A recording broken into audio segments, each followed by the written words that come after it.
Bulletin का आगाज करते हुए सबसे पहले आपको बताएंगे कि अमनो अमान और सरहदी सूरत हाल के बावजूद इलेक्शन इल्तिवा का इम्कान दिखाई नहीं दे रहा। निगरान वज़ीर आज़म अनवारुल हक काकड़ की अमरीकी नशरियाती इदारे से गुफ्तगू, कहते हैं कि हल्का बंदियों के बाद इलेक्शन का ऐलान जल्द होगा। वज़ीर आज़म ने सियासी इंतकाम का तासुर भी मुस्तरद कर दिया। पाकिस्तान में किसी का नाम भी लेने पर कोई पाबंदी नहीं।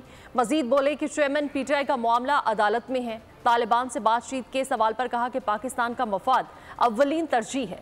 पाक सरजमीन की हिफाजत के लिए जहां कार्रवाई ज़रूरी समझेंगे करेंगे। ये तासुर दुरुस्त नहीं कि अमेरिका साजिश के तहत असलहा अफगानिस्तान में छोड़ कर गया। भारत पर तनकीद करते हुए कहा कि मकबूजा कश्मीर को सबसे बड़ी जेल में तब्दील कर दिया। इंसानी हकूक़ की खिलाफ वर्जियाँ जारी हैं। अगर आपको हमारी ये वीडियो पसंद आई है तो हमारे चैनल को सब्सक्राइब करें और बेल आइकन पर क्लिक करें। सब्सक्राइब करें और बेल दबाएं ताकि कोई खबर रह न जाए।